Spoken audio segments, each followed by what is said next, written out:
रखना, जिसका अर्थ होगा ईश्वर हमारे साथ है। तो परमेश्वर के वचन में यीशु कहता है मैं पिता के नाम में आया हूं। आपको समझना पड़ेगा वो परमेश्वर है सर्वशक्तिमान।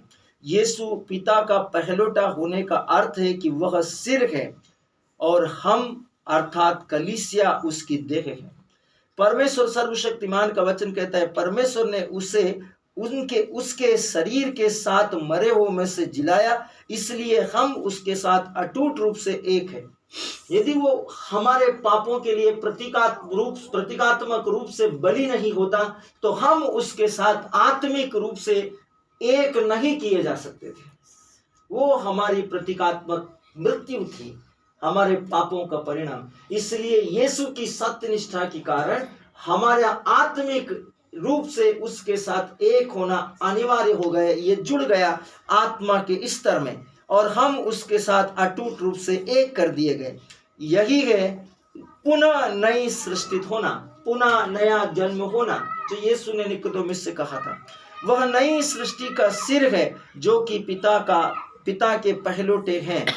बाइबल कहती है क्योंकि जिन्हें उसने पहले से जान लिया है उन्हें पहले से ठहराया भी है कि उसके पुत्र के स्वरूप में हो, ताकि वह बहुत से भाइयों में पहलोटा ठहरे। यदि परमेश्वर ने आपको पहले से चुन नहीं लिया होता तो आज आप कहीं और होते, परमेश्वर की सभा में यहाँ नहीं होते। आपको समझना चाहिए। उसने कहा है उसने आपको पहले से चुन लिया है या जान लिया है, और जिनको जान लिया है उन्हें ठहराया भी है, यहाँ आने के लिए ठहराया है, आज यहाँ इकट्ठा होने के लिए ठहराया है, और ये सारी बातें समझने के लिए ठहराया है ताकि आप आत्मा में जान ले। यदि आपको ठहराया नहीं गया होता तो आप यहाँ नहीं होते, आज आप इस रहस्य को भी नहीं जान रहे होते। इसलिए आपको समझना चाहिए। इसलिए वो कहता है ताकि वो बहुत से भाइयों में पहलोटा, सबसे पहला वो मृतकों में से जी उठा, उस पर विश्वास करने के कारण हम सर्वनाश से बच गए और पाप के कारण मर गए थे, लेकिन बपतिस्मा में यीशु मसीह में विश्वास के कारण मृत्यु से जिला दिए गए। रोमियो अध्याय 8 वचन 28 में, वचन 29 में वचन कहता है वह हमारे बीच में पहला है और जैसा वह है वैसे ही हम भी इस विश्व में हैं। Hallelujah, hallelujah, hallelujah, hallelujah, hallelujah, hallelujah. बोल सकते मैं यीशु के जैसा हूँ, मैं यीशु के जैसा हूँ। अपने आप को एक दूसरे को देखकर बोल सकते हैं कि आप यीशु के जैसे हैं, आप यीशु के जैसे हैं। Hallelujah, hallelujah. वह परमेश्वर की महिमा है, वह परमेश्वर की महिमा है। आपको ये सारे सिस्टम को समझना पड़ेगा। यदि यीशु परमेश्वर की महिमा है और आप उसके समान है तो इसका मतलब आप भी परमेश्वर की महिमा है। आप कुछ अलग नहीं है इस विश्व में, आप भी परमेश्वर की महिमा है, ठीक यीशु के समान। आपका पड़ोसी भी परमेश्वर की महिमा में, और यही कारण है कि यीशु का वचन कहता है कि यदि तू अपने घर से निकले परमेश्वर को भेंट चढ़ाने, मध्यस्थता चढ़ाने, या आज का सुबह का सरमन के लिए, मिस्सा के लिए आप अपना परिवार की सुख शांति या समृद्धि के लिए मिस्सा चढ़ा रहे, लेकिन घर परिवार के लोगों से आप गुस्सा है, नफरत है, ईर्ष्या है, झगड़ा है, तो परमेश्वर का वचन कहता है पहले उससे उस क्लेश को खत्म कर, फिर एक साथ पूरा परिवार आकर मांस को चढ़ाओ, अपना भेंट चढ़ाओ, अपना मन्नत दो, क्योंकि आप कौन है? आप परमेश्वर की महिमा है, यीशु मसीह के समान है। और यदि आप यीशु मसीह के समान है, आपका पड़ोसी यीशु मसीह के समान है, आपका भाई यीशु मसीह के समान है, आपके सताने वाले यीशु मसीह के समान है। क्या कहा यीशु ने? पिता के माफ कर, ये नहीं जानते ये क्या कर रहे हैं। यदि किसी से कोई गलती हो गई है तो उसको माफ करना है। आप किसी के न्याय करता नहीं है, आप इस विश्व में किसी के भी न्याय करता नहीं है।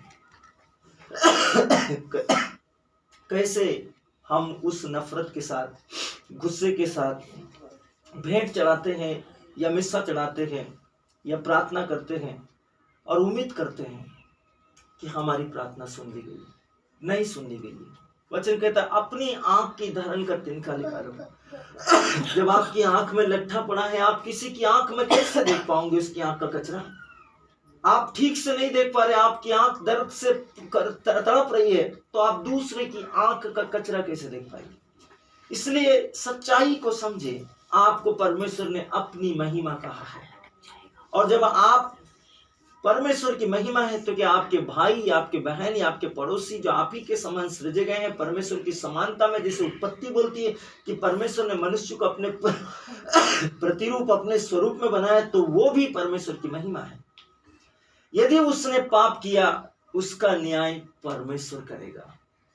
आप नफरत के साथ, अन्याय के और अंधकार के दूतों के साथ परमेश्वर के सामने अपराधी और दोषी न बने। आप क्षमा करें। वचन में लिखा है, यीशु ने कहा, पिता इन्हें माफ कर, ये नहीं जानते ये क्या कर रहे हैं। यीशु सर्वशक्तिमान है, वो सब कुछ कर सकता था, लेकिन उसने नहीं किया। उसने आपको और मुझको उदाहरण दिया कि जब हम क्षमा करते हैं तो हम क्षमा पाते हैं, देने में ही हम पाते हैं। इसलिए अपनी आत्मा को प्रभु यीशु के समान पूर्ण रूप से एक निर्दोष और निरंतर बलि के रूप में परमेश्वर पिता को ग्रहण होने योग्य होने दें। अपने विश्व में पूरे विश्व की स्थितियों को आप अपने जीवन के द्वारा पूर्ण रूप से नील डाउन कर सकते हैं, लेकिन शर्त यह है कि आपको अपने आप को परमेश्वर की महिमा में लाना पड़ेगा, अपने आप को परमेश्वर की महिमा में प्रकट करना पड़ेगा। वचन कहता है, बाइबल हमें सिखाती है, वह परमेश्वर की महिमा है और उसकी तरह हम परमेश्वर की महिमा है। तो बहुत स्पष्ट हो गया, यीशु परमेश्वर की महिमा है और हम उसकी तरह परमेश्वर की महिमा है। बाइबल कहती है, उसने बहुत से पुत्रों को महिमा में लाया है। पेतरुस को लाया, पौलुस को लाया, दाऊद को लेकर आया, सुलेमान को लेकर आया, एलिया को लेकर आया, हनोक को लेकर आया, कालेब को लेकर आया, यहोशू को लेकर आया, मूसा को लेकर आया। बहुत से विश्वासियों को, धर्मियों को, बहुत से संतों को परमेश्वर के पुत्रों की महिमा में लेकर आया। इब्रानी अध्याय 2 वचन 10 को आप पढ़िए, आपको पता चलेगा, नया जन्म पाने वालों में वह सबसे पहला है।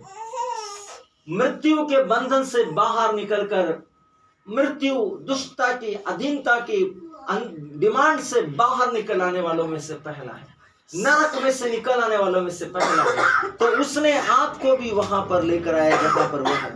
वचन कहता है, और उसकी तरह हम नए जन्मे हैं। जैसे वो मृत्यु के अधलोक में से बाहर निकल आया, मृत्यु से, नरक में से बाहर निकल आया, वैसे हम भी नरक में से परमेश्वर के पुत्र के द्वारा बाहर कर दिए गए हैं। विनाशी बीज से नहीं, जो नष्ट